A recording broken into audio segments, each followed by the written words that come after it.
하나님 말씀 보셨습니다. 하나님 말씀은 로마서 14장 17절부터 18절까지 말씀입니다. 하나님 말씀은 로마서 14장 17절과 18절까지의 말씀, 신약성경 259페이지입니다. 신약성경 259페이지 찾으셨으면 제가 봉독하겠습니다. 하나님의 나라는 먹는 것과 마시는 것이 아니요 오직 성령 안에 있는 의와 평강과 희락이라. 이로써 그리스도를 섬기는 자는 하나님을 기쁘시게 하며 사람에게도 칭찬을 받느니라. 아멘. 이 시간은 우리 칼빈주의와 사회 5번째 강의가 됩니다. 칼빈주의와 사회를 살펴보는 시간 갖도록 하시겠습니다.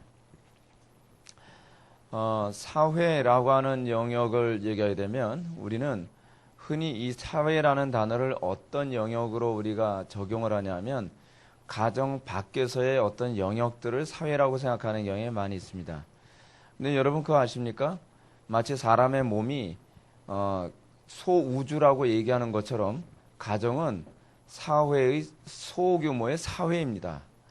그래서 이 사회라는 영역을 우리가 적용할 때, 우리 기독교 세계관에서 사회를 적용을 할 때 저는 이 가정에서부터 출발하여 사회가 이 전반적인 관점에서 일관성과 통일성을 가져야 된다고 저는 생각을 합니다.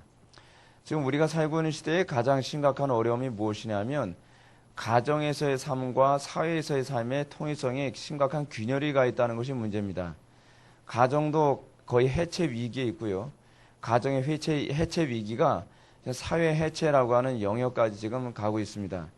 가정의 해체의 영역에 지금 아주 주범을 차지하고 있는 것 중 하나가 뭐냐면 음란함입니다.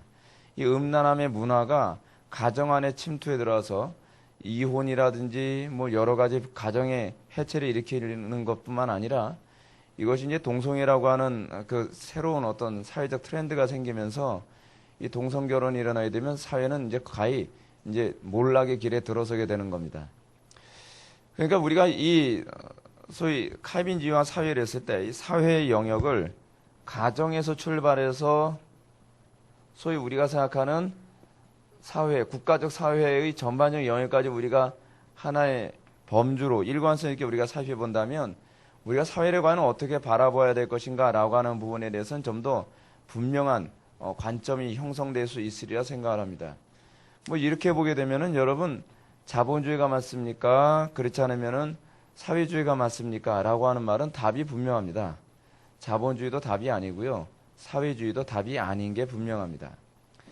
자, 그런 관점에서 우리가 좀 먼저 우리 서론 한번 들어가도록 하겠습니다. 과거에 복음적이고 보수적인 신앙을 가진 사람들은 개인적인 영적 구원에만 관심이 있었고 이 세상과 사회에 대해서는 자유주의자들의 동무대가 되도록 방치해왔다. 그래서 결국 복음주의 진영은 근본주의로 매도당하게 되었고 자유주의 진영은 사회 복음주의라는 두 극단을 형성하는 이혼에 빠지게 되었다. 여러분 교회가 사회에 관해서 우리는 어떤 관점을 갖습니까? 우리는 대부분 교회는 예수 믿고 천당 가는 소위 그 이원론적인 관점 안에 우리는 굉장히 매몰되어 있는 경향이 굉장히 많이 있었습니다. 천당만 가면 되는 거예요. 천당만 가면. 가정이 쑥대밭이되든 어떻든 그거는 2차적인 문제예요. 천당만 가면 된다고 생각을 하는 거예요. 그러니까 가정이 회복되는 것은 그냥 부차적으로 주어지는 것일 수 있다고 생각을 하죠. 근데 여러분 제가 오늘날 목회를 하면서 느끼는 가장 심각한 문제가 뭔지 아십니까? 가정이 초토화된 상황에서는요. 애들한테 믿음도 안 들어갑니다. 가정과 믿음은요. 따로 가는 게 아니에요. 제가 여러분들한테 오늘도 난예배 때 이런 말씀 드리지 않았습니까? 자녀들의 신앙교육은 교회 몫이 아니라 어디 몫이다? 가정의 몫이에요. 가정의 몫. 아이들에게 신앙이 안 들어가는 이유 중에 가장 근본적인 이유는 무엇이냐면 가장 소규모의 가정인 가정 안에서 하나님의 임재를 아이들이 보지 못하는 거예요.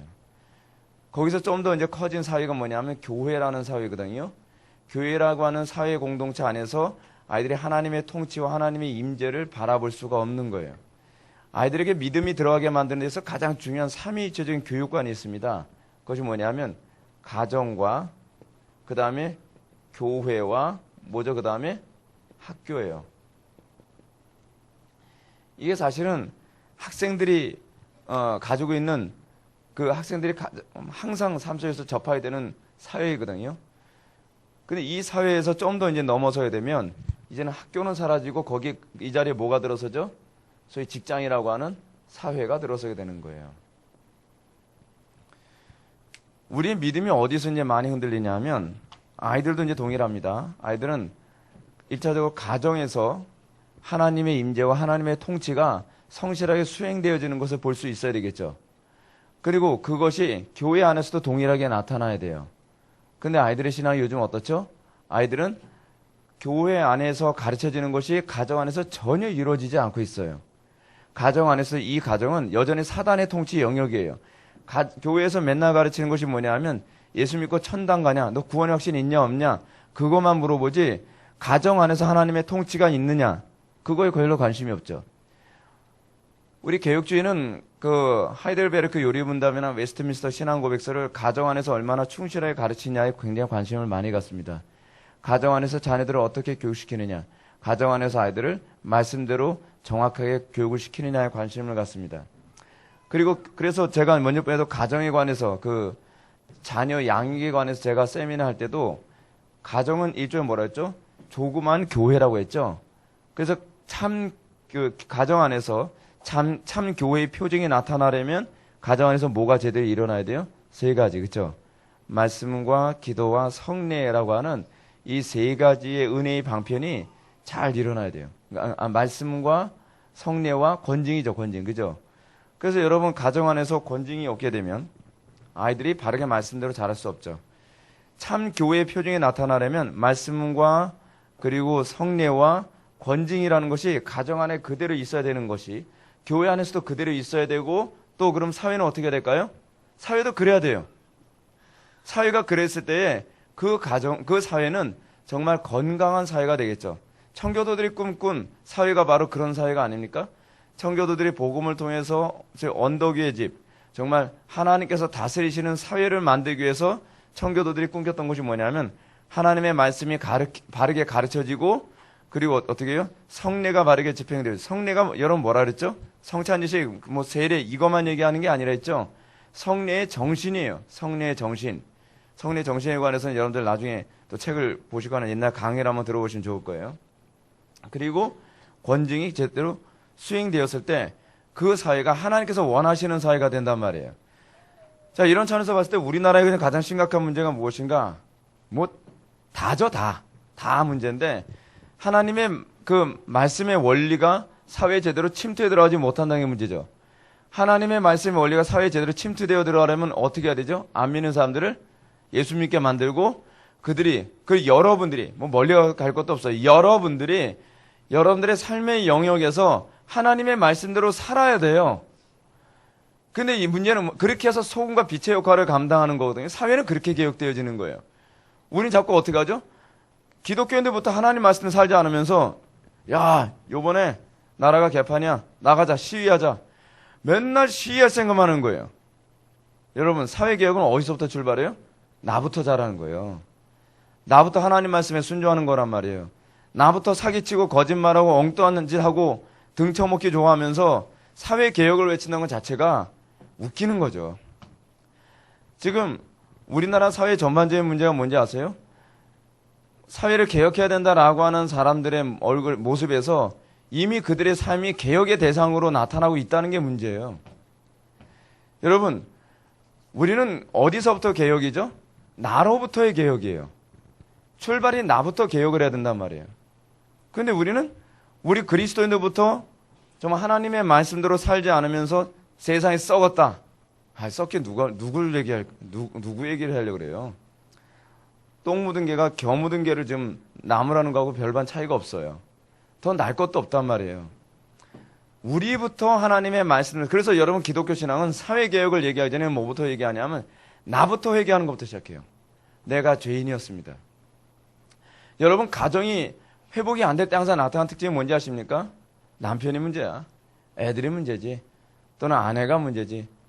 서로 문제를 자기에게서 찾지 않고 다른 대상에서부터 자꾸 찾아요. 그런 가정 치고 개혁되는 가정 보셨나요? 그런 가정은요 거의 박살이 나요 나중에. 그럼 맨날 그 얘기하죠. 상처받았대요. 나 이래서 내가 내적 치유받아야 된다는 거예요. 문제는요, 우리 자신이 개혁되어야 될 존재이고, 우리 자신이 전적으로 타락한 존재이면, 우리부터 회개해야 될 존재라는 걸 인식을 못 하는 거예요. 한국교회 역사상 사회가 변혁되어졌을 때 어디부터 시작되냐면, 교회부터 회개가 시작하는 것에서 시작됐어요. 교회가, 교회의 역할을 시작하면 그 교회가 어떻게 해요? 사회의 침투에 들어가요. 사회 안에서 하나님의 말씀이 통용되어지도록 거기서 헌신하고 싸우고 충성되게 살아가는 거죠. 시위하는 게 아니에요. 자기 영역에서 하나님의 말씀대로 사는 것부터 시작되어져요. 자기의 사는 영역에서부터 하나님의 통치를 구현하기 위한 처절한 전쟁을 시작하죠. 그러면서 하나님의 나라가 일어나는 거예요. 자, 오늘 본문 말씀 보시기 바랍니다. 오늘 본문 17절 보게 되면 하나님 나라는 뭐예요? 먹는 것과 마시는 것이 아니 오직 성령 안에 있는 의와 평강과 희락이라. 하나님의 나라에 관한 개념에 관해서 얘기하죠. 그리고 나서 뭐라고 얘기하냐면 이로써 하나님의 나라가 성도에게 임하면 어떤 현상이 나타나요? 이로써 그리스도를 섬기는 자는 하나님을 기쁘시게 하며 사람에게도 칭찬을 받느니라. 여러분, 우리가 하나님의 통치 가운데 거했다는 것을 외적으로 점검할 수 있는 객관적 시금석이 뭐죠? 먼저 하나님을 기쁘시게 해드리냐에 관한 문제. 또 하나는 뭐냐면 사람에게 칭찬받느냐에 관한 문제예요. 여러분, 이 문제가 얼마나 심각한 문제인지 고민을 좀 해야 돼요. 여러분, 우리가 이 교회가 이렇게 우리 교회 자체 내에서부터 하나님의 통치가 구현되어지고 그리고 나서 사회의 변화를 향해서 달려가게 되는 것입니다. 그래서 칼빈주의자들은 성경의 가르침을 따라 어때요? 우리는 세상에 살고 있으나 세상에 속한 자가 아니라는 확고한 신앙을 가지고 세상 속에 침투하며 세상을 변화시키는 소금의 역할을 감당해요. 소금의 역할. 자, 사회에 대한 칼빈주의 대전제 한번 보시기 바랍니다.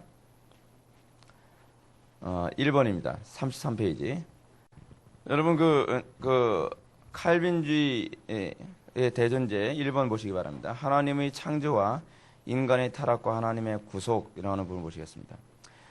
칼빈주의는 진화론적 전제를 배격하고 이 세상의 문제를 하나님 중심 사상 또는 하나님 주권 사상을 통하여 오늘의 문제에 대하여 일관성과 통일성 있는 삶의 해결책을 제시한다. 여러분, 세상이 교회를 바라보면서 교회에 대해서 왜 사람들이 욕을 하는지 아십니까? 세상이 대안을 잃어버렸어요. 대안을. 여러분, 대안을 잃어버렸으면 대안을 누가 제시해야 되죠? 철학자들이 제시하나요? 인류 역사가 철학자들이 대안을 제시했을 때 나타난 것이 뭐냐면 피비린내 나는 결과만 나온 것밖에 없어요. 프랑스 대혁명 당시에 프랑스 대혁명이 일어나게 된 배경은 사실은 기독교가 썩었기 때문이거든요. 교회가 더 이상 교회의 역할을 감당하지 못해요. 그러니까 상류층들은 하류층들 사람들을 착취해가면서 하류층 사람들은 그냥 제 썩은 사과라도 못 먹어서 한 달이었거든요. 그 정도로 비참한 삶을 살았어요. 근데 기독교는 관심이 없었죠. 그래서 상류층 사람들에게 회개를 외쳐야 될 기독교가, 거기서 얘기하는 기독교는 사실은 우리 개신교가 아니라 로만 가톨릭이에요. 사실 기독교가 아니죠. 근데 로만 가톨릭이 이렇게 부패하고 타락하면서 사람들이 어떤 아무런 대책이나 해결책이 없으니까 그 사람들이 누구의 말에 귀를 기울이기 시작하냐면 철학자들의 말에 귀를 기울이기 시작하는 거예요. 루소나 로크 같은 사람의 사회혁명 이론에 귀를 기울이고, 그리고 그것밖에는 소망이 없다. 다른 대안이 보이지 않으니까요. 그리고 그 대안에 사람들이 동의하기 시작했으며 그 사람들이 들고 일어나서 다 죽이는 거예요. 여러분, 그 당시에 엄청나게 많은 사람들이 죽었습니다. 그 당시에 나온 게 뭐예요? 길로틴이라는 게 나왔잖아요. 길로틴이 뭐죠? 소위 단두대. 목을 자르는, 하도 많이 사람을 죽여야 되니까 그냥 목을 댕강댕강 막 자르는 거예요, 그냥. 근데 재밌는 건 그 길로틴을 만든 처음에 착안한 사람도 그 길로틴을 목이 달아나 버리고 말았어요. 길로틴을 사용한 그 처음의 지도자도 결국 그 길로틴의 목이 댕강 달아나고 말았어요. 역사 아이러니죠? 혁명은요, 또 다른 혁명을 불러와요. 모든 질서를 다 무너뜨렸기 때문에 질서라는 게 쉽게 회복되지 않거든요. 기독교는 뭔지 아십니까? 질서를 무너뜨리면서 하지 않습니다. 질서의 주체인 지도자들을 변화시키는 걸 시작해요. 사람을 바꿔봐야 소용이 없어요. 그래서 여기서 얘기하는 것처럼 칼빈주의는 진화론적 전제를 배격해요. 이건 혁명주의를 배격한다는 얘기예요.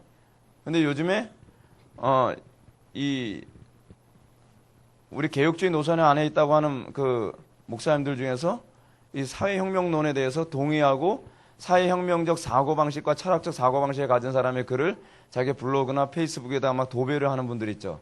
그 개혁주의가 뭔지 잘 몰라서 그래요. 사회는 그렇게 개혁되는 게 아니에요. 그래서 사회는요, 구조주의에 의해서 움직이질 않아요. 구조를 바꿨다고 사회가 개혁되질 않아요. 여러분, 하나님을 모르는 사람들의 특징이 뭐냐면, 이제, 좀 있으면 이제 인간의 전적 타락이라는 얘기에서 이제 그 얘기를 하겠는데, 하나님 모르는 사람은 자꾸 구조를 바꾸려고 들어요. 여러분, 오늘날 동성애 같은, 동성결혼이라고 하는 그런 사회적 제도를 사람들이 막 만들어야 된다고 얘기하는 이유가 뭔지 아세요?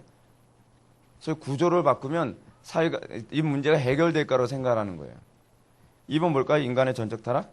오늘날 세상 철학과 사상은 인간 스스로에게 가능성을 찾고 있으며 스스로의 유토피아를 꿈꾸고 있다. 그러나 그 결과는 역사가 증명하듯이 항상 절망과 어둠이었다. 그 이유는 인간이 전적으로 타락한 존재이기 때문이다. 여러분, 우리나라 사회 안에서 일어나는 수많은 문제들, 가정의 문제들, 직장의 문제들, 그게 구조의 문제일까요? 여러분, 인간은요, 아무리 좋은 구조가 있어도 그 안에서도 망하는 게 인간입니다. 여러분, 구조 중에 가장 좋은 구조는 어디였냐 하면 사실은 에덴 동산이었거든요. 에덴 동산만큼 좋은 구조가 어디 있습니까? 풍요롭죠. 그 안에서도 타락하는 게 인간이에요. 그 안에서도 인간은 서로 치고받고 물고 뜯고 싸우는 게 인간이란 말이에요. 구조의 문제가 아니에요. 이거는 본성의 문제예요. 아무리 좋은 구조를 만들어줘도 사람은 어떤지 아십니까? 요번에 이제 우리 지체하고도 잠깐 그런 얘기를 이제 많이 나눴는데, 우리는 이렇게 생각하잖아요. 화성남자, 금성여자 그 책이 어찌나 많은 사람들한테 영향을 끼쳤는지 자꾸 사람들이 이렇게 얘기해요.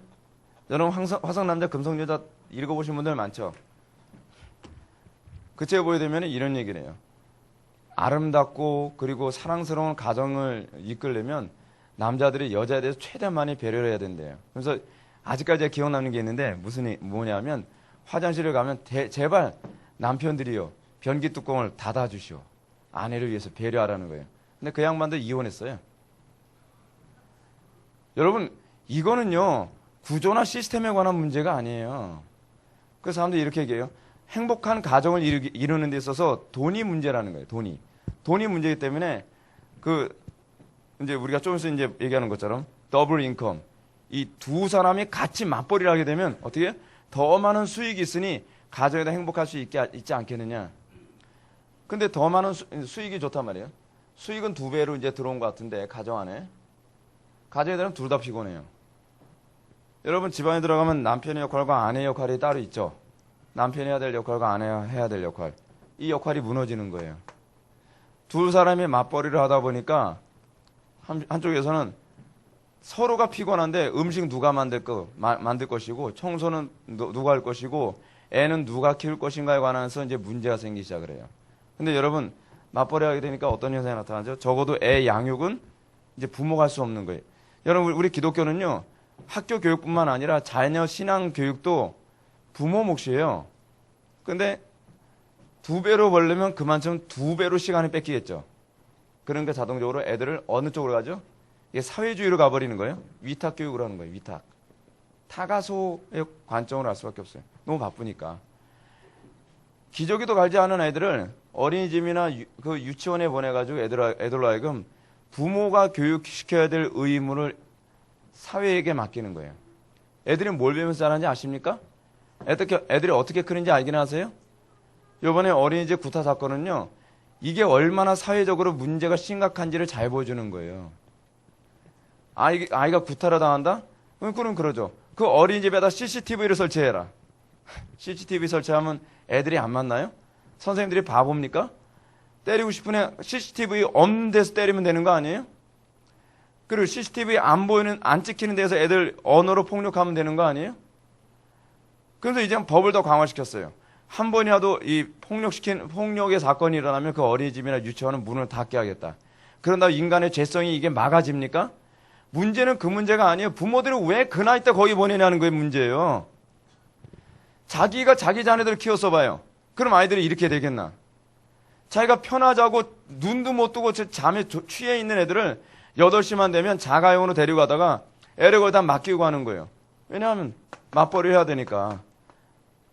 그래서 애를 맡기고 나서 어떻게 해요? 잘 키워주세요. 그럼 이제 사람들이 이렇게 됩니다. 유치원이나 어린이집을 믿을 수 없으니까 이제 어떻게 해요? 돈을 더 많이 벌자. 그래서 어떻게 해요? 고액으로 애들을 하는 뭐 1대1이나 뭐 1대 몇으로의 뭐 그런 교육을 시키든지 그렇지 않으면 아예 그 유머를 두는 거예요. 완전히 점점 망가지는 거죠. 점점요. 성경대로 돌아가야 되는 거 아니에요? 성경대로. 근데 예수 믿는다고 하는 가정에서부터도 하나도 개혁이 안 되는 거예요. 여러분 이런 말이 나온 거 아십니까? 딩크족이라는 거 여러분 들어보셨어요? D-I-N-K 더블 인컴 그리고 노 키드. 이제는 애 키우기 힘들다는 거예요. 아무래도 방법이 없다는 거예요. 노 키드. 애를 아예 낳지 말자. 그리고 어떻게 해요? 우리가 2배로 돈 벌어서 우리끼리 행복하게 살면 그만이지. 인간의 이기심과 인간의 욕심이 이렇게 심각해요. 그럼 이 문제 해결되나요? 둘이 살면 그럼 행복할까요? 하나님께서 정하신 질서 안에서 우리가 하나님의 말씀대로 살려고 하는 생각을 하지 않고 우리는 자꾸 어떻게 하나님 말씀 안 듣고서 사는 방법을 자꾸 찾는단 말이에요. 구조나 환경의 문제가 아니에요. 구조나 환경의 문제가.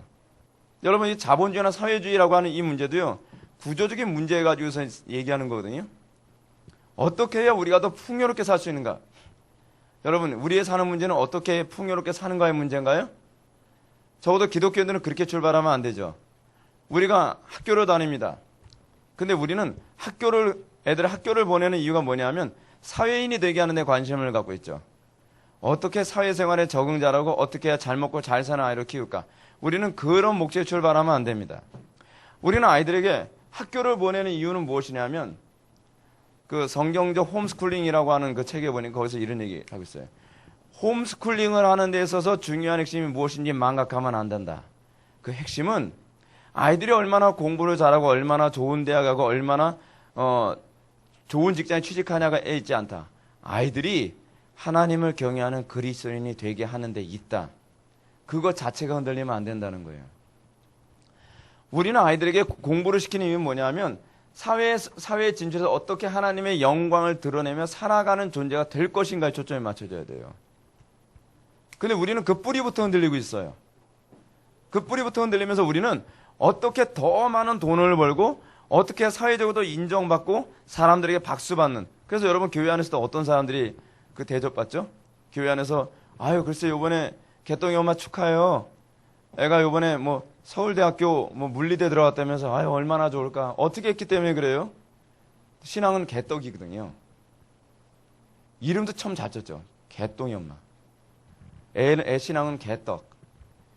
이게 뭐예요 이게? 여러분 그게 사회적인 잣대와 교회의 잣대의 차이가 뭐예요? 하나님을 경외하더라도 경외하면서 어떻게 되느냐가 더 중요한 거 아닙니까?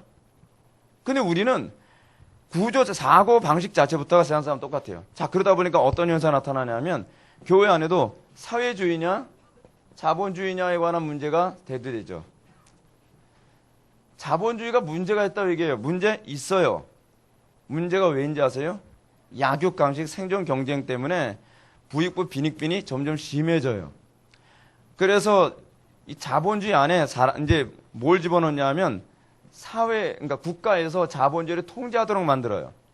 자유 경쟁만으로 했다가는 부익부 빈익빈이 점점 심해지게 된다.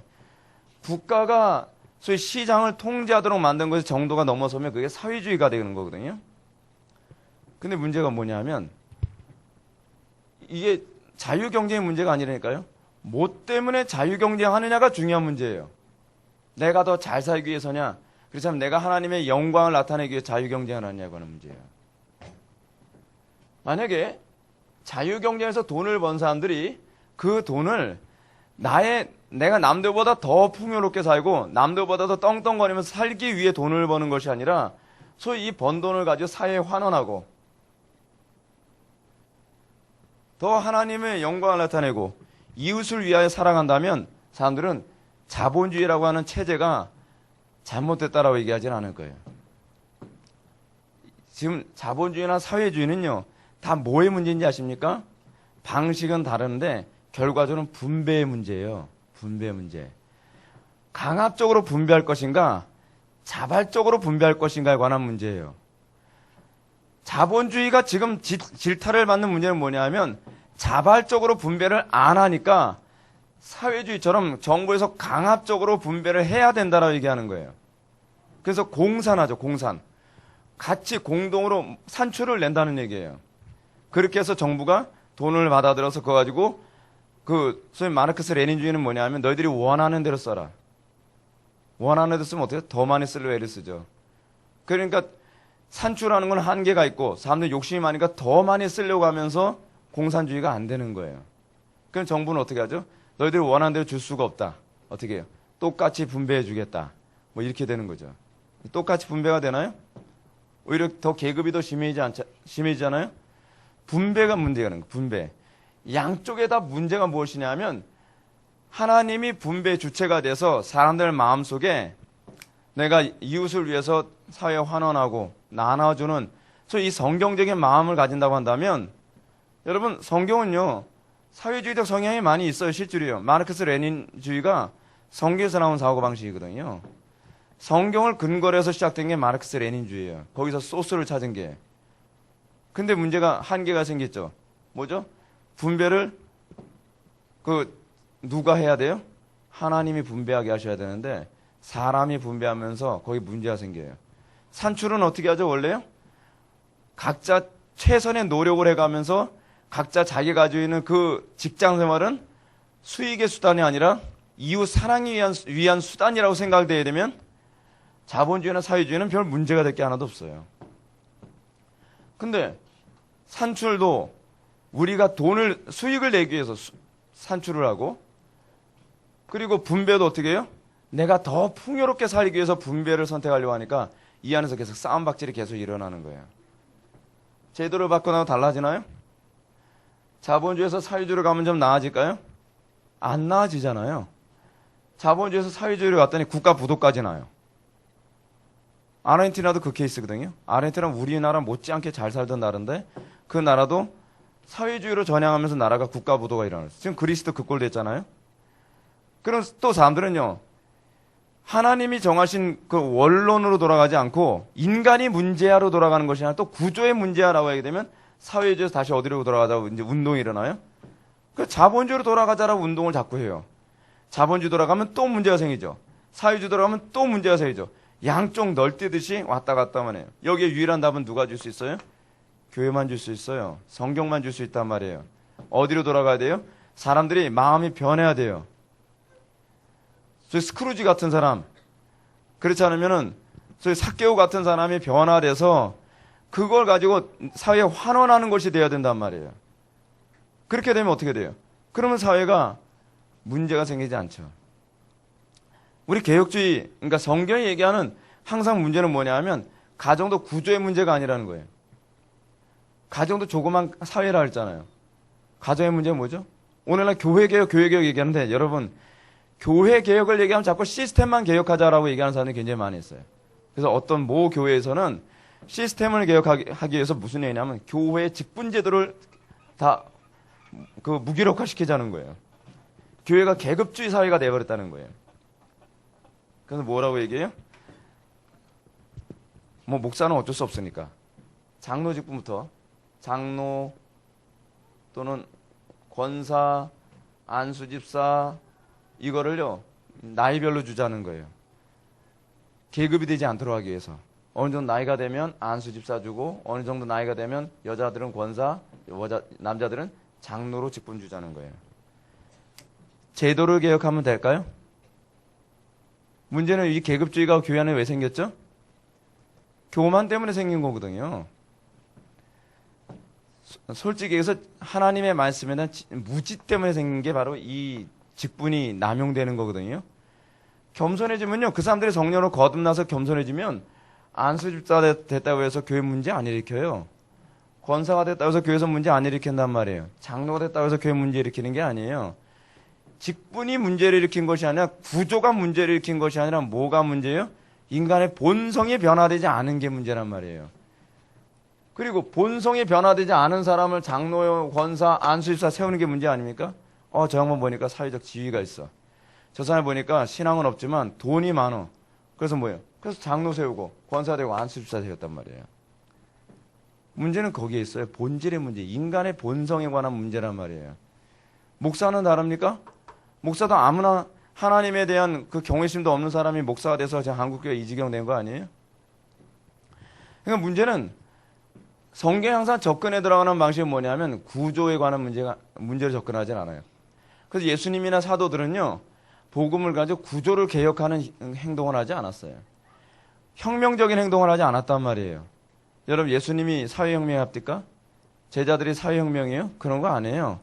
그들이 항상 관심이 뭐냐면 사람이 변화되면 다 해결된다는 거예요. 예. 교회 지도자가 그 못돼 먹은 마음 포기하고 하나님 경외하면 이제 변화되기 시작한다는 거예요. 사회가 변화된다는 거예요.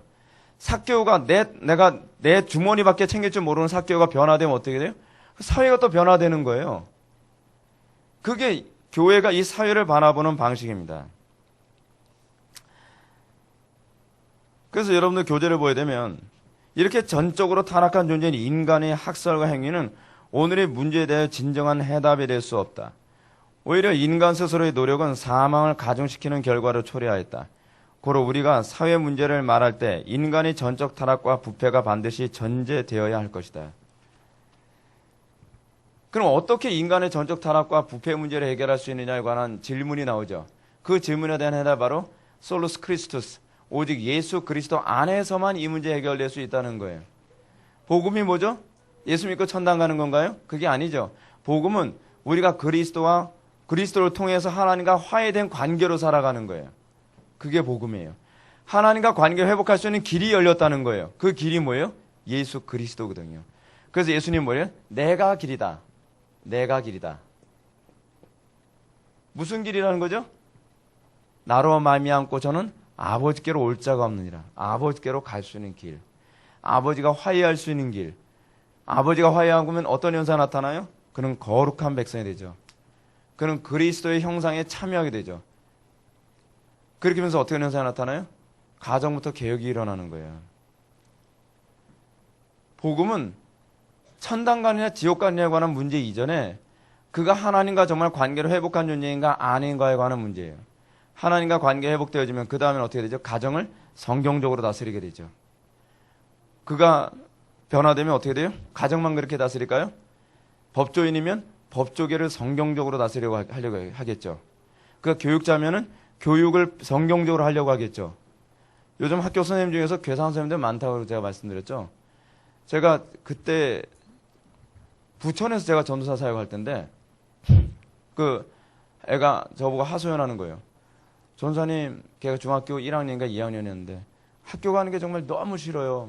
왜 싫은데 했더니 저희 그 오늘 음악 수업 있는데 음악 선생님이요 이상해요. 뭐가 이상한데 했더니 맨날 너 어깨에 누가 앉아 있는 거 아니? 뭐 그런 공포스러운 얘기만 한대요. 네 뒤에 뭐 있다. 근데 그게 장난이 아닌 거예요. 표정이 진짜로 뭐 보고 있는 것 같은 거예요. 그래서 그 선생님 보면 막 으스스 떨린대요, 막. 정신이 이상한 거죠. 여러분, 그런 사람들이 마치 귀신 들린 사람 같은 그 사이코패스 같은 이상한 선생님들이 우글우글 학교에 있다고 쳐요. 시스템 바꾼다고 달라질까요? 시스템의 문제가 아니에요. 궁극적으로 그 시스템 안에서 움직이는 사람들이 문제란 말이에요. 근데 우리는 인간이 가지고 있는 한계가 뭐냐면 사람을 바꿀 수가 없거든요. 사람을 바꿀 수 없으니까 자꾸 어떻게 해요? 구조로 뭔가 이것을 해보려고 자꾸 애를 쓰는 거예요. 구조로. 근데 여러분, 사람을 바꿀 수 있는 유일한 길이 있죠. 복음이에요, 복음. 근데 문제는 교회도 사람을 바꾸는 데 관심을 잃어버렸어요. 오늘날요, 복음으로 사람이 변화된다고 믿는 교회들이 과연 몇이나 될까요? 참 감사한 건 우리 교회에서는 복음으로 사람이 변화되는 일이 굉장히 흔하게 나타나다 보니까 우리는 그걸 믿죠. 근데 너무나 많은 교회들이 복음으로 사람이 변화된다 생각을 하지 않아요. 그러니까 자꾸 어떻게 가냐 하면 변하지 않아도 천국은 가요 소리가 나오는 거예요. 변하지 않고 천국 가는 법이 없어요. 물과 성령으로 거듭나지 않고서 하나님 나라에 들어갈 수 없다고 얘기하고 있어요. 여러분, 거듭난다라는 얘기가 무슨 얘기인지 아세요? 하나님으로부터 다시 태어난다는 얘기예요. 하나님으로부터 다시 태어난다는 얘기는 뭐냐면 하나님과 관계가 회복돼야 된다는 얘기예요. 하나님과 관계가 회복되는 것이 뭐로 나타나요? 삶 속의 반응으로 나타나요. 옛날에는 욕심 많은 것, 예를 들어 옛날에는 유혹받던 것에 대해서 그것이 유혹이 안 되고, 옛날에는 돈밖에 몰랐는데 그것보다는 하나님을 더 알게 되고, 변화되는 거죠. 변화되는 거예요. 근데 변화되지 않고서 천국 갈 수 있다고요? 그거 사기치는 거예요. 종교 사기. 왜냐면 변한다는 거 안 믿거든요. 이제는요. 그러니까 제가 어떤 목사님하고도 얘기를 하면 저보고 자꾸 이런 얘기를 해요. 저의 의욕을 떨어뜨리죠. 그래서 김 목사님, 사람이 이렇게 하루아침에 변화됩니까? 천천히 변하는 거예요. 천천히. 뭐 10년이고 20년이고 막 이렇게 가르치다 보면 천천히 변화되죠. 그래서 그럼 제가 뭐라고 얘기했어요? 천천히 어떻게 변화되는데요? 제가 보기엔 천천히도 IQ 높은 막이 되던데요. 외식의 가면만도 기가 막혔어요. 그걸 변화라고 생각합니까? 아니, 그건 변화가 아니에요. 가면을 쓰는 거예요. 가면을. 신앙생활을 오래 해서 안 변하면요, 이게 문제가 어떤 문제가 생기냐면, 내가 자꾸 새 신자들은 자꾸 들어오는데, 나는 신앙생활 10년 했는데 안 변한단 말이에요. 근데 새 신자들은 막 열심히 신앙생활 한단 말이에요. 그러면 그때서부터 뭐 하냐면, 이제 가면면이 되는 거예요. 완전히. 착착착 가면을 쓰는 거예요. 교회 오면 교회 가면, 집에 가면 집에 가면, 그리고 사회 가면 사회 가면. 예. 그러면서 점점 어떻게 해요? 외식으로 물들어가는 거예요. 그래서 여러분 나이 들수록 잘 안 변하는 이유가 뭐냐면 처음에는 가면인데 나중에는 가면이 들러붙어가지고 이게 가면인지 자기 원래 성격이 그런지 구분이 잘 안 되는 거예요. 그래서 집에 가면 그러죠. 피곤하니까 당연히 짜증을 내지, 자식들아. 뭐 이런 얘기가 나오는 거예요. 아빠는 교회에서는 천사 같던데 거기야 또 상황이 그러니까 그렇지. 어쩔 수 없어. 집에 오면 어쩔 수 없잖아. 사회에서도 어쩔 수 없잖아. 맨날 어쩔 수 없어 다 커버하죠. 근데 가짜죠. 가짜. 그 신앙이 아닌 거예요. 신앙은요, 일관성과 통일성에서 신앙이냐 아니냐가 구분되어져요. 여러분, 일관성과 통일성이 가정이나 교회나 사회에서 여러분 일관성과 통일성이 잘 안 나타나면 신고하십시오. 112에다. 그 사람 의심스러운 사람이에요. 거듭난 게 아닐 가능성이 많다는 얘기예요. 왜냐하면 우리 본성이 그렇게 살도록 만들진 않아요. 거듭난 본성은요. 그래서 그리스도 안에서 구속. 우리는 교회에서 안에서 그런 사람들 많이 보지 않습니까? 성경에서도 그렇게 많이 보죠. 교회 안에서 신학교 안에서 자꾸 교육하게 발달하는 이유가 뭐냐면 사람을 변화시키는 걸 진득하게 교육을 시키면 온전히 변화된다고 생각하기 때문에 그래요. 저는 그걸 믿질 않아요. 그러면 여러분 교회가 왜 있어야 되죠? 그냥 교육시켜서 변화되는 건요, 공자나 맹자의 가르침을 들어도 그렇게 된다니까요. 인문학을 가르쳐도요, 시간이 가면 점점 변해요, 사람들이. 근데 본성이 바뀌는 건 아니에요. 우리는 뭘 바꾸냐면 본성을 바꾸는 거예요. 예전에 사랑하던 것이 이제는 미움의 대상이 되고, 옛날엔 미움의 대상이던 것이 이제는 사랑의 대상으로 바뀌는 본성의 변화가 되는 거예요. 사람이 한 번의 설교를 안 바뀐다고요? 그분은 정말 구원 받았을까요? 그런 사람이 과연 복음을 아는 분일까요? 복음을 안다면 전 그런 소리 하기 힘들 거라고 생각이 들어요. 복음은요, 즉각적으로 한순간에 내면 본성이 본질적으로 변화하는 것이지, 시간이 지나면서 삭개오가 뭐 돈에 무지하게 그 욕심이 많은데 성경 공부 오래 하면서 오늘은 내가 500원만 제가 손해를 볼게요. 그리고 한 일주일 지나니까 이제 제가 믿음이 많이 들어서 이제 한 1,000원 정도를 손해 볼 수 있을 것 같아요. 이제는 한 10,000원 정도 손해 볼 수 있을 것 같아요. 그런 식의 변화가 아니에요. 그런 식의 변화가. 물론 그렇다고 해서 성화가 점진적이지 않다는 건 아닙니다. 제가 말씀드리는 건 내 마음의 본성이 완전히 뒤집어졌다는 얘기예요. 성화는 점진적이에요. 왜냐하면 우리 속에는 죄와 싸움만큼 변화되니까. 근데 내가 가지고 있는 안목과 가치관과 이 어떤 태도는 중심에서 달라져 있어야 돼요. 그렇지 않으면 거듭난 게 아니에요. 그리고 그것을 통해서 어떻게 되면 사회가 어느 시대든지 개혁이 됐어요. 중요한 건 사람이 바뀌는 것이지 구조가 바뀌는 게 아니에요. 이런 구조 바꾸자고 널뛰는데 제발 동조하면서 같이 우르르 물려다니면서 피켓 들고 돌아다니지 마십시오. 그게 정상적인 게 아니에요. 우리는 뭐 해야 돼요? 미련해 보일지 모르지만 복음으로 사람 변화시키는 데 초점을 맞춰줘야 돼요. 그러면 그들을 통해서 사회가 자동적으로 개혁되어야 될 겁니다. 4번은 하나님 주권 사상입니다. 하나님 주권은 종교적 행위에만 미치는 것이 아닙니다. 신앙은 종교적 행위에만 제약되는 것이 아니라 사회 전반적인 영역의 변화에 초점을 맞추는 겁니다. 그래서 여러분들이 복음을 들으면 그 복음이 교회 안에서만 막 서로 그냥 흥분돼가지고 열심만 되는 것이 아니라 가정에서, 친구들과의 관계 안에서, 직장에서, 직장 동료들과의 관계 안에서 변화된 모습이 나타나야죠. 2번 보시겠습니다. 사회에 대한 이해와 문제제기. 사회에 대한 이해와 문제제기. 한 사람의 사회관은 엄청난 결과의 변화를 초래하게 됩니다. 사회관. 우리가 오늘 관심을 가지는 게 뭐냐면 사회관이에요. 흥미로운 건 대학에서 사회학과를 딱 들어가면 사상적으로, 철학적으로는 왼쪽이 된다는 거예요. 우리가 가지고 있는 사회관은 뭘까요? 우리 기독교인들이 가지고 있는 사회관. 우리는 왜 대학에 가야 되면 이 지성이 자꾸 왼쪽으로 기울어질까요?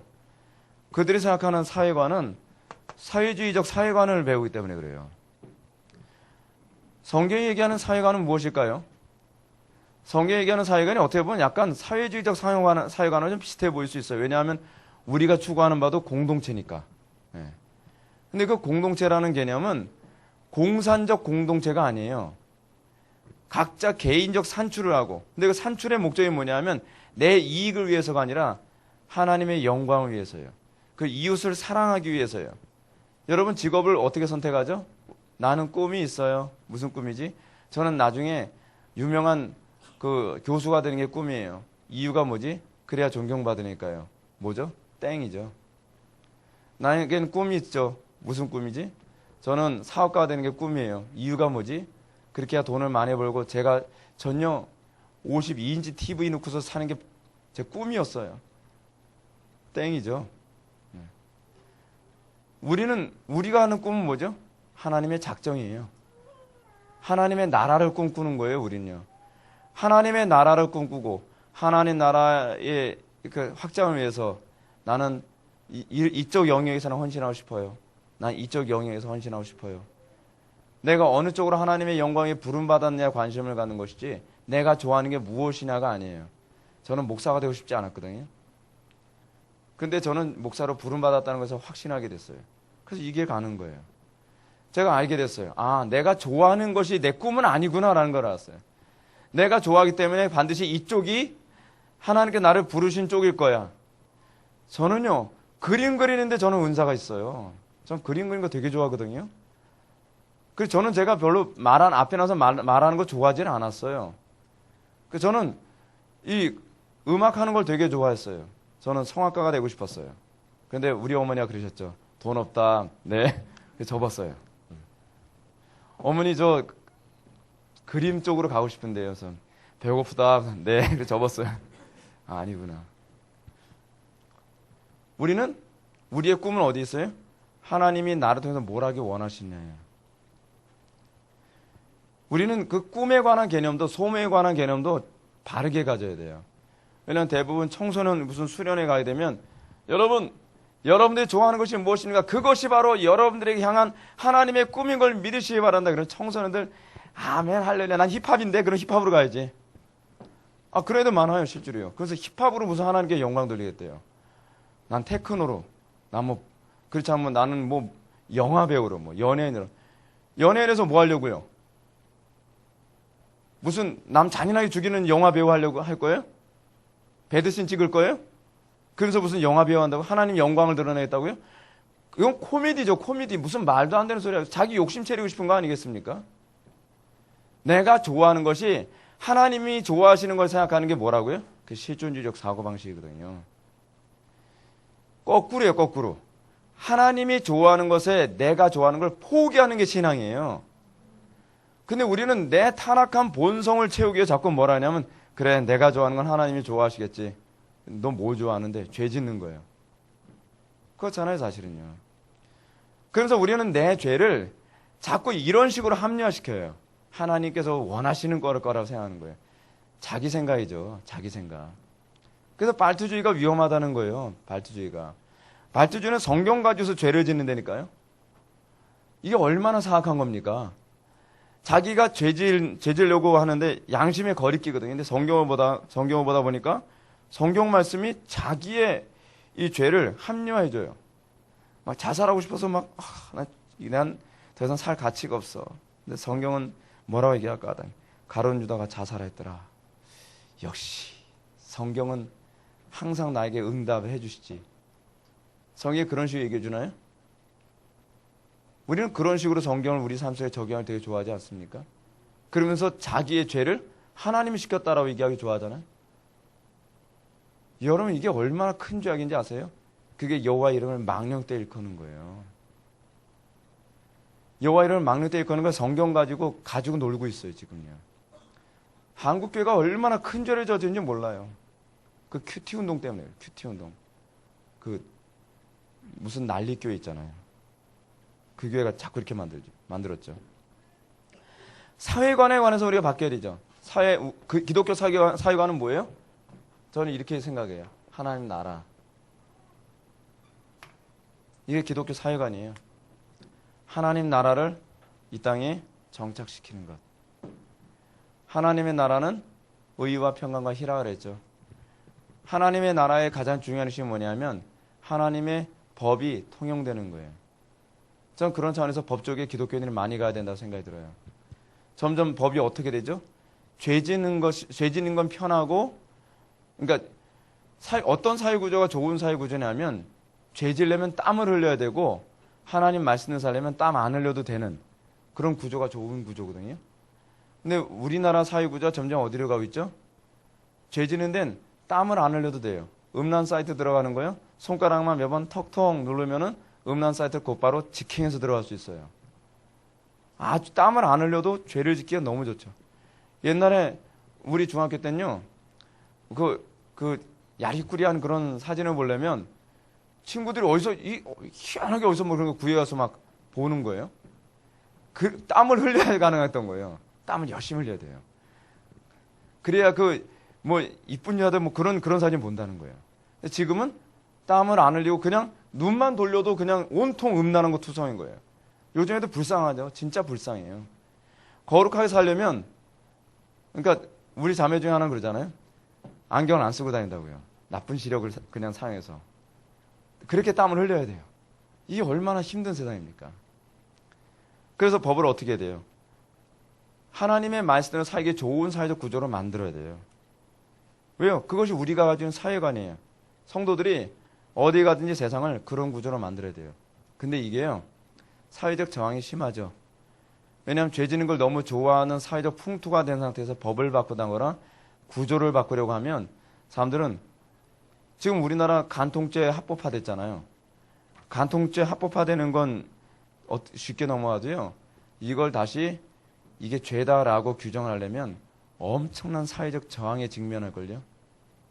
우리나라 간통죄 합법화하는데 사회적 어려움 직면했습니까? 그냥 통과했어요. 여러분, 그래서 지금 동성결혼 합법화하는 것도요, 이게 통과되지 않도록 해야 돼요. 왜냐하면 한번 이게 법제화되고 나면 다시 돌이키는 건 거의 불가능해요. 우리가 조금 땀을 흘리면 막을 수 있는 걸, 우리가 만약에 우리 세대가 그걸 막지 못하면 우리 다음 세대는 살해 협박을 감수해가며 목숨을 걸고 이 간통죄라든지 동성결혼이 불법이라는 법을 만들어야 돼요. 얼마나 끔찍합니까? 자, 그럼 우리가 3번 보시겠습니다. 35페이지. 사회개혁을 위한 개혁주의 입장과 대안. 여러분, 우리는 개혁을 하는 것이지 혁명을 하는 게 아니라 그랬습니다. 개혁주의를 자꾸 혁명주의로 생각하는 사람들이 많이 있어요. 그래서 한국교회 안에서 개혁주의 노선에 있다는 교회들이 자꾸 혁명주의 노선, 마르크스 레닌주의적 혁명주의 노선과 같이 손을 잡고 그 사람들의 사고방식 잡고 동조하는 경향이 많이 있어요. 어떻게 그게 가능하죠? 저는 한신대나 뭐 그런 감신대 같은 쪽에서 뭐 소위 민중신학이나 해방신학을 배워서 그쪽에서는 그래서 가능하다고 생각을 하는데 어떻게 개혁주의 노선에 있다고 하면서도 그들과 동일한 사고방식과 그들의 주장과 논리의 동일가 가능한지 저는 개인적으로 이해가 안 가요. 왜냐하면 기반 자체가 달라요. 기반 자체가. 왜냐하면 민중신학이나 그래서 해방신학은요. 어떤 개념이냐 하면 사회를 변혁시키는 주체가 인간들의 무리라고 생각을 해요. 대중. 소위 뭐라고 이걸요? 민중이라고 얘기하거든요. 그들이 하나님 노릇하는 거예요. 근데 우리 개혁주의는 이 사회를 변혁시키는 주체가 누구라고 생각하죠? 하나님이라고 생각을 해요. 거기 하나님 주권교례가 나오고 또 하나님의 초월성이라는 것이 나오죠. 근데 우리는 이 초월성을 하나님이 하도록 그 주권을 하나님께 맡기는 것이 아니라 소위 민중이 초월적인 존재가 되도록 만들죠. 모이면 안 되는 게 없다는 거예요. 그럼 누가 전능해요? 민중이 전능하죠. 그게 바벨탑이에요. 지금 자꾸 우린 뭘 하려고 하죠? 우리들이 힘만 모으면 뭘 할 수 있다는 거예요. 그럼 하나님은 어디 계시죠? 그런 사람들이 이렇게 하죠. 하나님이 그걸 원하신대요. 좋다 이거예요. 하나님이 그걸 원하신다 우리 전제를 칩시다. 근데 끝나고 나서 그 영광을 누가 받죠? 누가 했다고 얘기해요?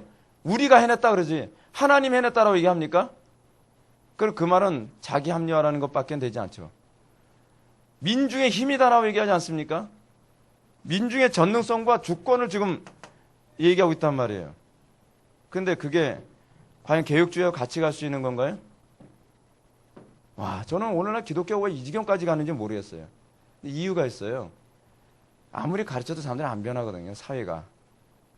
왜 그런지 아세요? 기초는 달라진 게 없어요.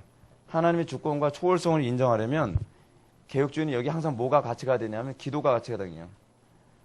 성령의 역사.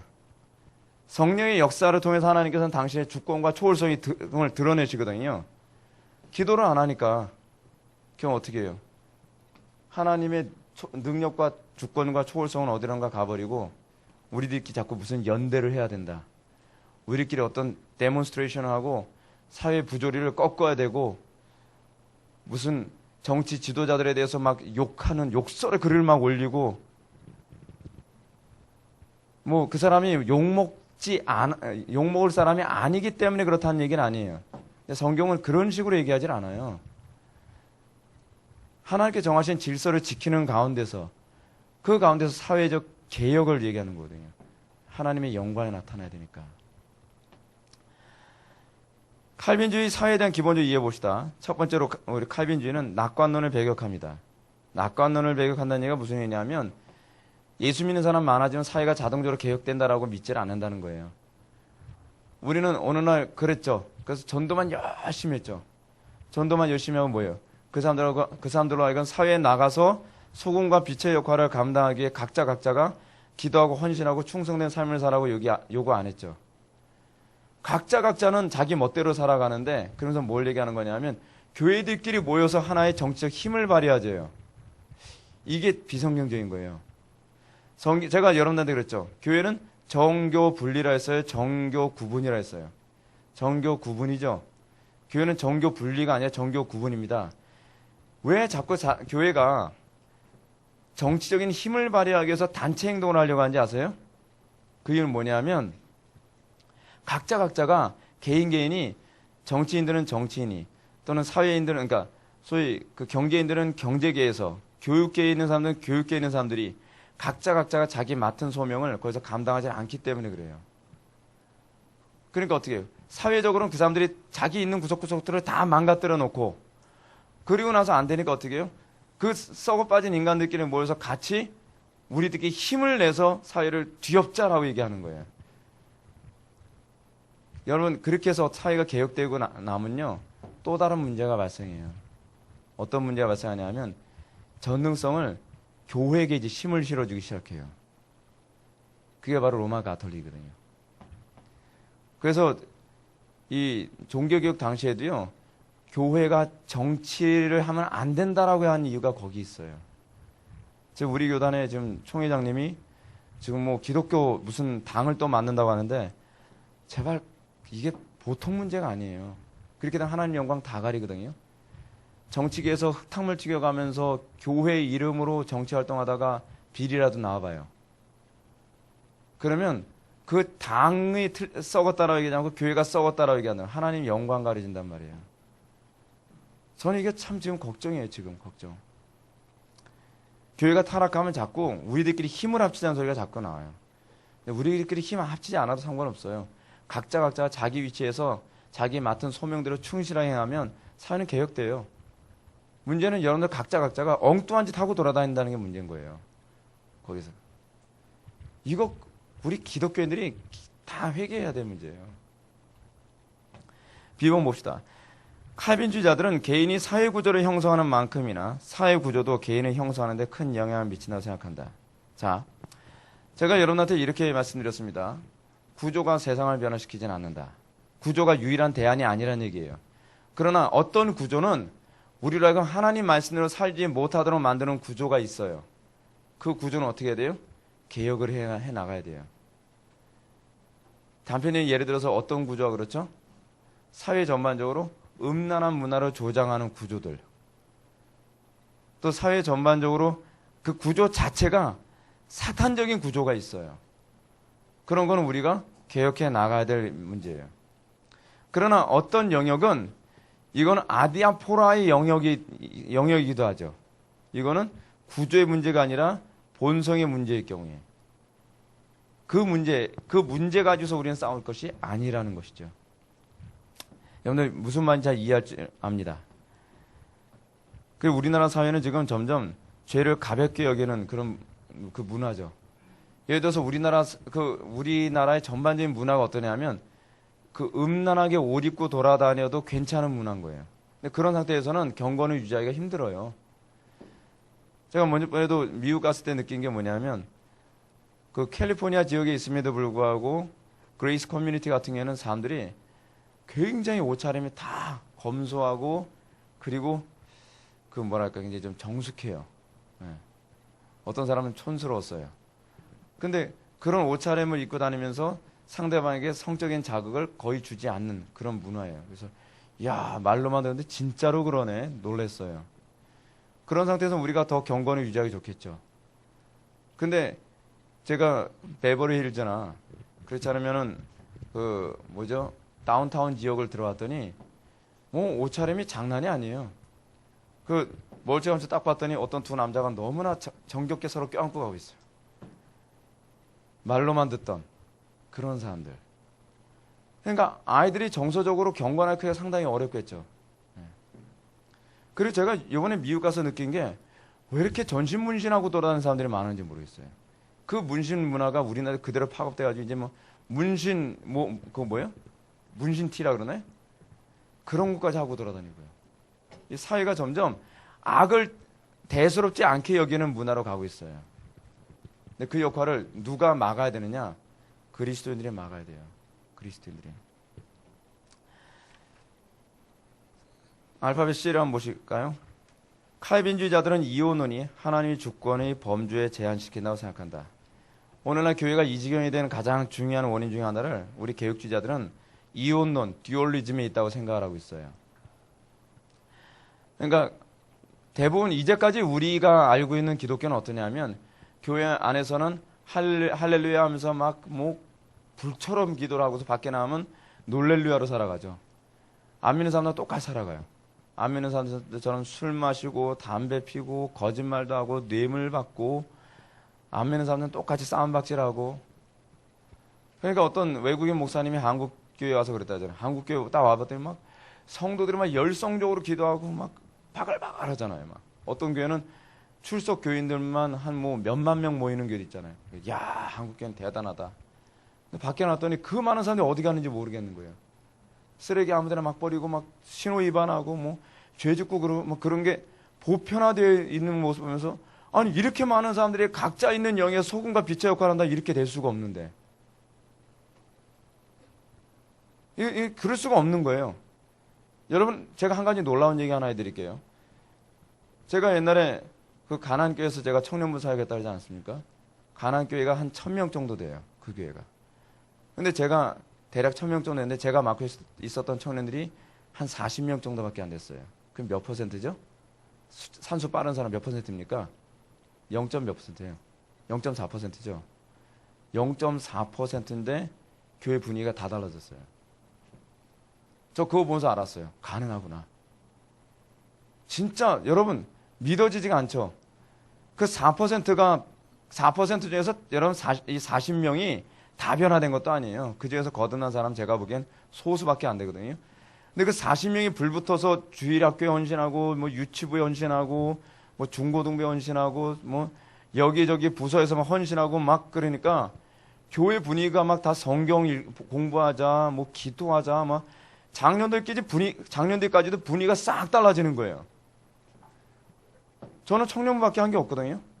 제가 뭐 다른 부서에 영향을 끼치거나 그런 거 없었어요. 그거 보면서 제가 느낀 게 있어요. 야, 가능하구나. 그래서 제가 우리 교회 성도들에게 말씀드린 게 그거잖아요. 얼마나 많이 모이냐가 중요한 것이 아니라 우리 교회가 진짜 각자가 소금과 빛의 역할을 할 수 있는 역할을 할 수 있느냐 문제예요. 그 청년들 40명이요. 각 부서마다 들어가서 정말 안팡지게 자기 직무를 잘 감당했거든요. 그러니까 주일학교가 막 달라지고요. 중고등부가 막 달라지는 거예요. 여러분 가능해요. 여러분들 각자가 여러분들 있는 그곳에서 목숨을 걸고 신앙생활을 하란 말이에요. 안 변할 것 같죠? 변해요. 이 사회가 변해요. 문제는 우리가 듀얼리즘에 빠져가지고 교회 안에서는 주여 근데 밖에 안에서는 자기 살궁리를 하는 거예요.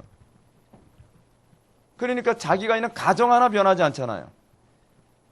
자기가 몸담고 있는 가정 하나 하나님 말씀의 통치대로 제대로 안 하면서 어떻게 직장과 사회를 변화시키겠냔 말이에요. 회개 많이 해야 돼요. 기독교인들. 거기서부터 변화돼야 돼요. 왜 안 되는가를 고민해야 돼요. 나와 하나님과의 관계가 어디에 문제 있는가를 고민해야 돼요. 그러면 사회가 정말 살만한 세상이 돼요. 우리가 헌신하지 않으면 지금 편할 것 같죠. 우리의 자녀들은 피를 흘리면서 신앙생활을 할 때가 온다니까요. 과장법이 아니에요. 지금 IS가 와서 여러분 어떻습니까? 기독교는 목을 전기톱으로 자르고 있어요. 우리가 믿음으로 지켜내야 우리 다음 세대인 얘네들이 신앙생활을 안전하게 그리고 보장받으면서 국가적으로 그 신앙을 보장받으면서 신앙생활을 할 수 있단 말이에요. 우리는 사회적으로 일어나는 수많은 불경건한 일에 대해서도 눈 감고 있죠. 귀찮죠? 그거 가지고 대립하는 게 싫죠? 이런 이기적인 인간들이 어디 있어요? 그러면 여러분들 자녀들이 어떻게 될 텐데요? 저는 우리 교회 애들 얼굴을 보면서 얘네들이 앞으로 정말 안전하게 신앙생활 할 수 있는 터전은 우리가 만들어줘야 되는데 우리 전 세대가 우리가 이렇게 신앙생활 할 수 있는 터전 만들어줬기 때문에 우리 이렇게 신앙생활 할 수 있는 거잖아요. 근데 우리는 얼마나 이기적이죠? 아 귀찮아 꼭 그렇게 손해봐가면서 신앙생활 해야 되나? 그렇게 힘들게 신앙생활 해야 되나? 그렇게 해서 어떤 결과를 초래하는데요? 굉장히 이기적인 거예요. 자식조차도 사랑할 줄 모르는 이기심이에요. 내 자식은 그래도 뭐 고통받지 않겠지. 고통받지 않는 방법이 있어요. 지옥에 갈 만큼 타협하면 살든지. IS가 사방 설치고 들어갔는데 저 이슬람 할게요. 그럼 되겠죠. 그럼 지옥은 갈 겁니다. 더 큰 고통이 기다리고 있을 거예요. 전요 제가 봤을 때 한국교회 교인들의 모습 속에서 기본적인 모성애조차도 없는 것 같아요. 제가 보기엔. 자녀들을 사랑한다면 지금 신앙생활 이렇게 하면 안 돼요. 여러분 세상에서 하나님의 명령을 포기하는 이 이혼론이 어떤 식으로 나타나는지 아십니까? 첫 번째는 타협형으로 나타나요. 세 종류가 있는데 여러분 마태복음 13장 19절 한번 보시기 바랍니다. 제가 이 한국교회 교인들 전반적으로 보면 교회를 여기저기 찾아다니고 돌아다니는 모습들을 보면요. 편하게 신앙생활할 교회를 찾아다니는 사람들이 많이 있거든요. 그런 오늘날의 그리스도인들을 보면서 저는 참 안타깝죠. 이 정도밖에 안 되나 진짜. 13장 19절 말씀 다 같이 한번 읽어보시겠습니다. 시작. 아무나 천국의 말씀을 듣고 깨닫지 못할 때에는 악한 자가 와서 그 마음에 뿌려진 것을 빼앗나니 이는 곧 길가에 뿌려진 자요. 예, 이 타협형들의 특징이 뭐냐면 하나님 말씀을 듣고서 삶 속에는 전혀 적용을 안 해요. 그러니까 기껏 하나님 말씀, 아유, 목사님 오늘 은혜 많이 받았어요. 라고 하면서 살면서는 자기 그 습관대로 사는 거예요. 옛날 하던 방식대로 살아가는 거예요. 피곤하게 살지 않겠다는 거죠. 하나님 말씀이 하나도 열매나 뿌리를 내리는 법이 없어요. 이게 전형적인 타협형이죠. 두 번째가 있는데 13장 20절부터 21절. 돌밭에 뿌리 없다는 것은 말씀을 듣고 즉시 기쁨으로 받되 그 속에 뿌리가 없어 잠시 견디다가 말씀으로 말미암아 환난이나 박해가 일어날 때에는 곧 넘어지는 자요. 분리형이죠. 세상과 갈등하거나 싸우는 것을 견디기 힘들어서 종교에만 도피하는 거예요. 그래서 어디로 가죠? 수도원으로 들어가죠. 기도원에 들어가죠. 그리고 그 어디만 찾아다니냐면 그 소위 기독교 회사만 찾아다니는 거예요. 내 종교의 어떤 제재를 받지 않는 그런. 그러면 여러분 나머지 영역은 어떻게 되죠? 다 사단의 영역이 되죠. 아, 정치? 그건 흙탕물 튀기는 곳이니까 난 정치 안 해. 우리 그리스도인들은 정치 같은 할 게 못 돼. 뭐죠? 옛날에 그 한시 기억나지 않습니까? 뭐 까마귀 검다하고 백노야 놀지 마라. 난 그 사람하고 별로 놀고 싶지 않아요, 진짜. 네. 아니 그곳을 하얗게 만들어주기 위해서 하나님께서 우리를 구원받게 하신 게 아니에요. 아, 우리가 얼마나 백노라고 거기 안 들어가요. 다 똑같거든요. 근데 그 중에 그런 가운데서도 우리를 구원하신 것 뿐이에요. 그곳이야말로 변화시켜야 될 영역이에요. 어떤 분이 이런 얘기예요. 할리우드가 얼마나 음란하고 타락한지 모태신앙이 하는 사람이 할리우드에서 한 3개월 정도 생활하고 나니까 신앙을 잃게 되더래요. 그곳에서 그리스도인들이 하나님의 통치를 구현하는 데 싸우지 않고 내가 편하게 신앙생활하는, 내가 편하게 사는 것으로 영역을 자꾸 이렇게 좁혀버리니까 거기는 완전히 이제 사단의 이 통치 영역이 돼버리고 마는 거예요. 물론 뚫기 힘들어요. 근데 우리가 힘들다고 해서 하나님이 못 뚫는 건 아니에요. 착각하지 마십시오. 우리가 자꾸 어떤 태도를 견지하는지 아십니까? 내가 불가능하니까 하나님도 불가능했지. 그건 믿음이 없는 거죠. 우리 신앙의 선배들은 그걸 뚫고서 우리에게 신앙의 토양을 이렇게 마련해 준 거예요.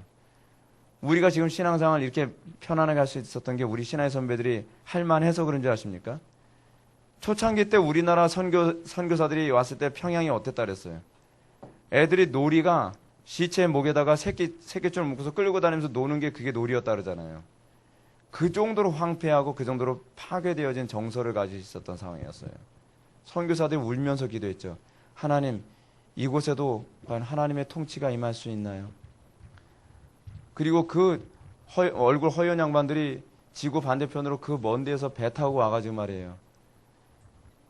거기서 이 냄새나고 이가 득실득실하고 정말 그 사람들이 봤을 땐 우리 동양 사람들이 키도 작음하고 그냥 우습게 보일 수 있거든요. 미개인처럼 보이고 원시인처럼 보일 수 있는데 우리를 위해서 죽어가면서 돌 맞아 죽어가면서 이기풍 목사님이 여러분 어떻게 예수님 영접해야 되는지 아세요? 이기풍 목사님 원래 좀 굉장히 못돼 먹은 성격이었다 그러거든요. 근데 선교사들이 복음 전하는 거 보면서 이게 꼴 보기가 싫어가지고 숨어서 돌 가지고 짱돌 들고서 머리에서 던져가지고 이 선교사 머리 맞추고 그랬대요. 근데 그 머리 맞아가면서도 이기풍 목사님 깜짝 놀란 게 뭐냐면 머리 맞고 어떤 X야 라고 얘기할 것 같은데 그 사람이 머리 맞고 푹 쓰러지면서 그 선교사가 하나님 저 사람을 용서해 주십시오. 저 사람 불쌍히 여겨 주십시오 그러더래요. 깜짝 놀랐대요. 어떻게 저럴 수 있지? 그래서 예수 믿는 게 뭡니까? 그때 깨졌다는 거예요. 복음이 그렇게 주어진 거예요. 복음이. 헐렁헐렁하게 그렇게 주어진 게 아니에요. 불가능한 상황을 뚫고서 우리 그 선교사님들이 우리에게 그렇게 복음을 주신 거예요. 그래서 저는 미국이 저렇게 동성결혼 합법화되면서 무너진 거 보면 가슴이 막 찢어지는 것처럼 아파요. 우리한테 복음을 준 나라인데 우리가 복음의 신세진 나라인데 그 나라가 저렇게 무너지는 거 보니까 언어도 안 통하지만 어떻게 도울 수 없을까 막 괴로워요 전요. 우리가 그렇게 은혜를 받았어요. 근데 우리는 배은망덕해 어떻죠? 다음 세대에게 어떻게 복음을 전수해 줄까 고민 안 하죠. 어떻게 희생할 것인가 고민 안 하죠. 이 얘기 들으면서도 여러분들 마음이 강팍하게 난 그래도 못해 그런 사람도 있죠. 여러분 이거요. 우리 정말 고민 많이 해야 돼요. 종교적 이기주의예요. 종교적 이기주의. 저는 이 분리형이야말로 정말 기가 막힌 종교적 이기주의라고 생각이 들어요. 이원원형, 이중적 가치관이죠. 이원원형은요, 교회에서는 신앙생활 열심히 하는 것 같다가 밖에서 안 믿는 사람들 똑같이 살아가요. 이중적 목표를 지니고 있어요. 교회에서는 종교 생활에 얼마나 열심인지 저 사람은 뭐 나중에 뭐 목사감이야, 장로감이야, 안수일사감이야 누구든지 다 그렇게 보는데 밖에 나와서는 다 손가락질하는 인간인 거예요. 지킬 박사와 하이드처럼 말이에요. 무서운 인간이죠.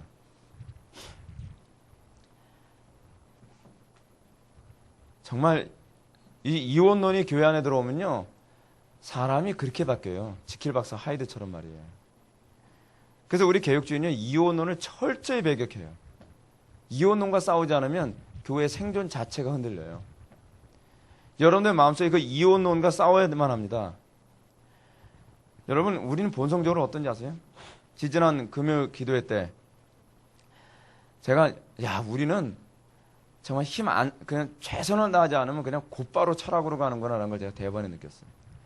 지지난 금요일날 금요기도회를 하는데 수련회 끝나고 막 피로가 극에다. 지금 제가 몸 상태 되게 안 좋거든요. 숨 쉬는 것도 되게 힘들어요. 그래서 목욕실 계속 숨 쉬기가 힘들어가지고 계속 헐떡거리다가 간신히 나왔는데 너무 기도하기 힘들고 막 소리 내는 것 자체도 힘들고 그러니까 1시간을 그냥 내리 씨름하다가 그 강단에 섰거든요. 근데 제 마음에 이런 생각이 들었어요. 그래도 뭐 1시간 기도는 했으니까 하나님께 역사는 해주시겠지. 근데 신앙은 뭐라 그랬죠? 불확신이 기도 통해서 확신이 올 때까지 기도하는 거거든요. 확신이 오는 거에 관계없이 힘드니까 항상 하던 대로 기도하면 또 그렇게 역사해 주시겠지. 그걸 뭐라 그랬죠? 그거는 철학이라 했죠. 아리스토텔레스주의예요. 아리스토텔레스주의. 어떤 형태만 갖추면 효력이 나타날 거라고 생각하는 사고방식. 이미 그건 신앙이 아니라 뭐예요? 철학이에요. 근데 저는 그걸 의식을 못했어요. 그리고 그날 금요기도회 여러분들도 느꼈겠지만 죽을 썼어요. 하나님 앞에 회개했어요. 제가 또 이렇게 됐군요. 이게 아리스토텔레스주의도 일종의 이원론이거든요. 우리는 끊임없이 이원론과 싸워야 돼요. 이거와 싸우는 걸 멈추면 여러분은 타락합니다. 한국교회가 이거와 싸우는 것을 멈추면서 급속도로 타락해버린 거예요. 우리는 긴장을 딱 넣으면 이원론으로 탁 돌아가거든요. 본성적으로. 가로 2번, 반가로 2번. 칼빈주의는 사회의 모든 영역에 하나님의 주권을 인정하기 때문에 우리는 어떻게 해요? 모든 영역에서 하나님의 통치가 구현되도록 싸우는 겁니다. 칼빈주의자는 국가나 교회나 가정이나 기타 모든 합법적인 세포단체들을 하나님께서 세우셨다고 우리는 믿습니다. 그래서 그 다음 패러그래프. 따라서 칼빈주의는 정부의 주권과 사회의 각 부분의 주권은 모두가 하나님께로부터 나왔다고 봅니다. 다시 말하면 정부나 사회의 모든 기관들은 하나님의 명령을 수행하기 위해 세워진 유기적 공동체라고 보는 것입니다. 따라서 칼빈주의자들은 이런 차원에서 사회의 모든 기관들이 하나님께서 주신 사명에 일치하게 쓰임받도록 최선을 다해야만 합니다. 누가 해야 되죠? 우리가 해야 돼요. 안 믿는 사람들이 해주길 바라서는 안 돼요. 그들은 그렇게 할 수 있는 기능이 없어요. 우리가 해야 되는 거예요. 우리가. 3번. 사회개혁에 대한 칼빈주의 대안과 결론. A.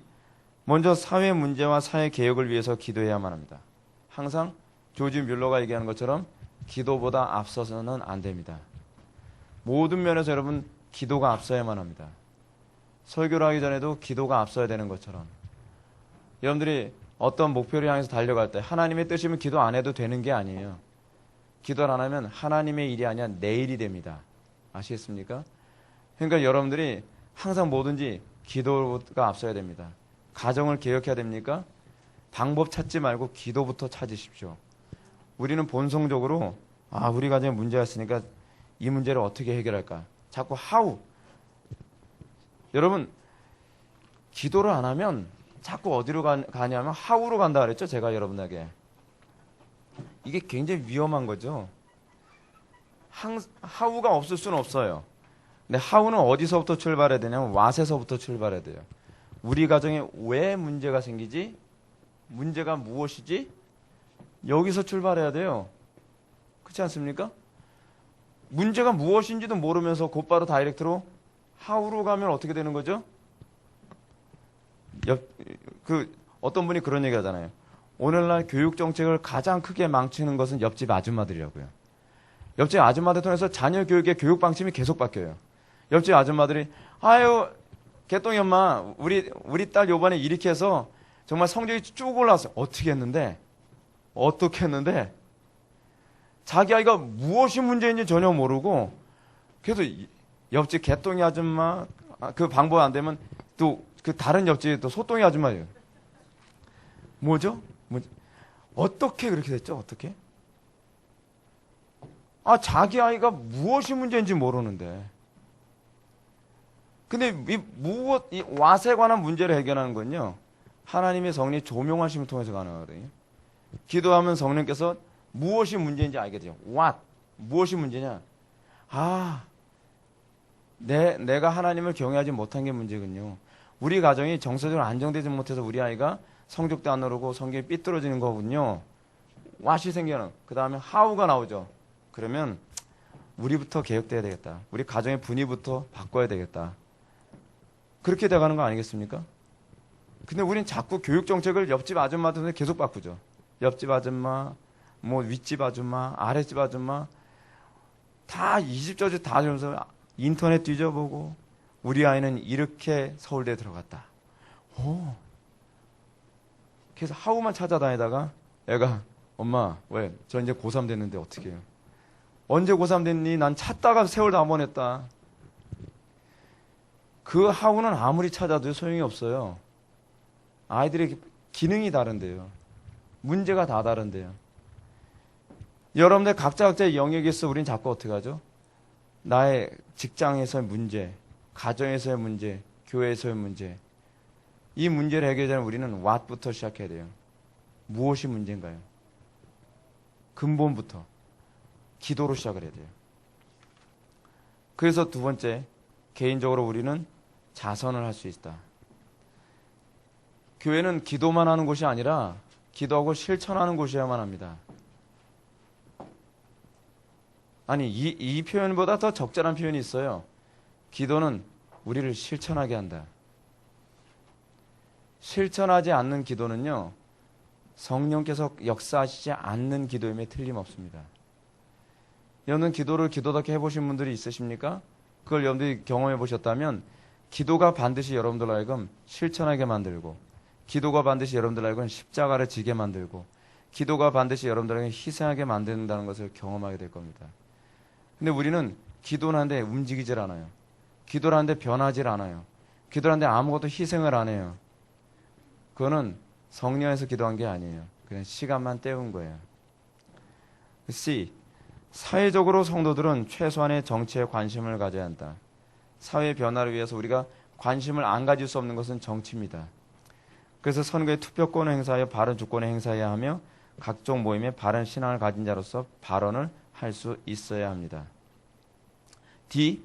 크리스천은 사회의 여러 공직에 진출함으로써 선한 방법으로 사회를 주도할 수 있어야 합니다. 교회 안에서 윌리엄 윌버포스 같은 사람이 나와야 돼요. 교회 안에서 성도들이 사회 각계 영역에서 발언권을 행사하고, 내가 손해를 보더라도, 내가 그곳에서 남들에게 몰리고 어려움을 당할지라도 하나님께서 원하신다는 것에 대한 확신을 가지고 거기서 싸우며 기도하며 희생할 수 있는 준비가 돼 있어야 돼요. 그래서 그러기 위해서는 많은 인재가 교회에서 배출돼야 하고요. 그리고 공직에서 봉사할 때 칼빈주의자들은 이 부분을 밑줄치십시오. 민중의 음성보다는 하나님의 음성을 들을 줄 알아야 된다. 이게 굉장히 중요한 얘기죠. 요즘 개혁주의 노선에 있다고 하는 사람들, 제가 자꾸 이런 얘기해서 좀 죄송한데, 그분들은 자꾸 민중의 음성에 자꾸 귀를 기울여요. 여러분, 교회는 민중의 음성에 귀를 기울이는 게 아니에요. 교회는 하나님의 음성에 귀를 기울이는 거예요. 그럼 이 사람들이 이런 얘기하죠. 민중의 음성이 하나님의 음성이, 그런 소리 좀 하지 말라 그래요. 다수의 소리가 하나님의 음성에 위배된 적이 얼마나 많은데요. 근데 우리는 자꾸 교회가 민중의 음성에 귀를 기울였는데, 교회가 여러분, 제가 목회하면서 느낀 건데 뭐냐면요. 목사님이 교회 회중들의 말에만 귀를 기울이기 시작하면 그 교회는요, 박살납니다. 목회자가 항상 어디에 관심을 가져야 되는지 아세요? 다수가 싫어한다고 할지라도 하나님의 뜻이 무엇인가에 초점을 맞춰야 돼요. 하나님의 뜻을 아는 사람은요, 교회 안에서 그렇게 많지가 않아요. 특히 어떤 결정적인 문제일 경우에요. 이건 믿음의 눈이 열리는 사람들만 보여지는 영역들이 많거든요. 그러니까 여러분들이 사회적으로 영향력을 끼치고 바른 길을 걸어가려면 여러분들이 하나님의 음성을 들을 수 있어야 돼요. 하나님의 음성 어떻게 듣죠? 어느 날 하나님이 개똥아 이거다 그렇게 얘기해 주십니까? 성경의 원리예요. 성경의 원리. 성경이 우리에게 어떻게 얘기하는지 아는 하나님의 음성은 성경으로 듣는 거예요. 그렇다고 해서 이렇게 쪼개지 마시고요. 주님 뜻이 어디 있습니까? 뜻이 어디 있습니까? 딱 내 길을 가라. 뭐 이런 식으로 쪼개는 게 아니에요. 성경의 원리예요. 성경의 원리. 그걸 통해서 하나님의 뜻을 알고 그 안에서 우리가 뜻을 알면 어떻게 해요? 목숨을 걸고 한 길만 바라보면서 달려가는 거예요. 그랬을 때 이 사회가 변화되는 거예요. 그게 우리가 부름받은 이유예요. 그래서 그 사람들 통해서 창조 원리에 입각하는 법률이 제정되어야 되고요. 기독교 원리에 의한 문학과 문화가 창출되어져야 돼요. 알파벳 E, 사회개혁의 가장 중요한 핵심은 강단에서 올바른 말씀이 선포되어야 하는 것이다. 이게 핵심이에요, 사실은요. 사회개혁은요, 사실은 강단에서 바른 해석이 있어야 돼요.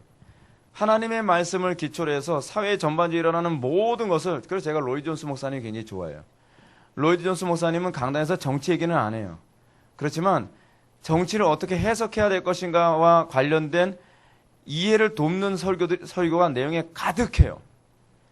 그래서 성도들이 로이드 존스 목사님의 설교만 들으면 사회와 정치와 교육과 사회 전역에서 일어나는 것을 성경의 원리로 어떻게 해석할 수 있느냐에 관해서 눈이 열려요. 강단에서 말씀만 바르게 증거하면요, 성도들이 삶 속에서 엉뚱한 짓 안 합니다. 지금 우리나라의 가장 심각한 문제는 사실은 교인들이 아니에요. 저를 비롯한 목사들이 문제예요. 목사들이 강단에서 성경을 바르게 해석해주고 성경이 바르게 성도의 삶이 어떻게 적용되는지를 가르쳐주면 그 다음엔 책임은 여러분들에게 있는 거예요. 이제 나가게 들어갑시다. 한국교회는 대부분 이원론적인 가르침으로 인해 세상과 교회, 세상과 나라와 하나님의 나라를 구분해서 생각해 왔습니다. 그러나 성경이 가르치는 사회에 대한 바른 인식은 이 세상이 다 하나님의 주권적 통치 영역이라는 인식입니다. 그러므로 칼빈주의와 사회의 문화는 이성적이거나 이원론적인 것이 아니라 매주 강단의 문제이며 우리 삶에서 일어나는 문제입니다. 이런 차원에서 칼빈주의가 세상을 바라보는 기본 전제는 첫째로 이 세상은 하나님께서 창조하셨다는 것이고, 둘째로 인간은 전적으로 타락했다는 것이며, 셋째로 그리스도 안에만 구속이 있다는 것이고, 넷째는 하나님의 주권이 교회 안에서만 작용하는 것이 아니며 삶의 전 영역에서 작용한다는 것입니다. 그러므로 칼빈주의는 사회의 전 영역에 하나님의 주권이 나타나도록 기도해야 하며 헌신해야 합니다.